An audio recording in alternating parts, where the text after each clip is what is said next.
مشاهدينا الكرام، عودة لكم من جديد ومباشرة من شاطئ الصابليط الصخري كما كتشاهدوا معنا على المباشر.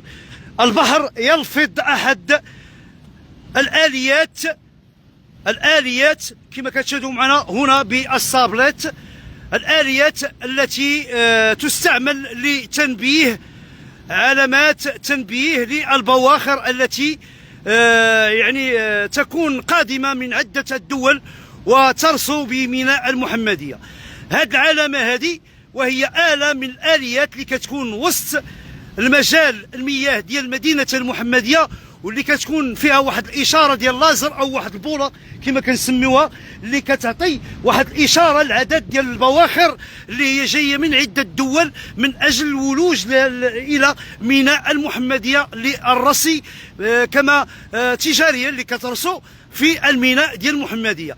هذه آلة من الآليات التي تكون موضوعة وتوضح الطريق اللي هي واجب يتخذها ربان السفينة إلى الميناء كما كتشاهدوا معنا على المباشر. البحر يلفظ هذه الآلة، آلة من الآليات ديال التنبيه اللي كينبهوا بها عدد ديال البواخر عن بعد من الميناء أو ميناء المرسى كما كنقولوا، فين كترسى الباخرة التجارية كما كتشاهدوا معنا على المباشر. هذا هو البحر، الميناء هو كيبان لكم بعيد. هذه الآلة من آليات التنبيه اللي كتكون موضوعة في واحد المجال المياه ديال المحمدية، واللي كتعطي إشارات لجميع السفن التي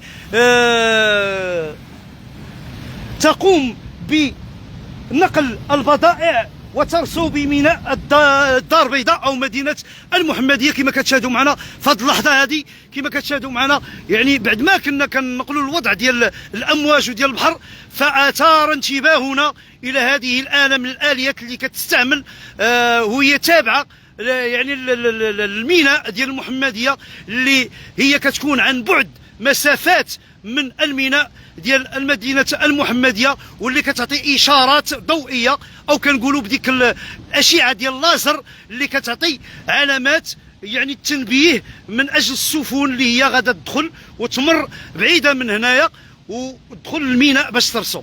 هذه هي الاله كما كتشوفوا معنا، وغادي نعاودوا عن بعد نحاولوا نقربوا الصوره.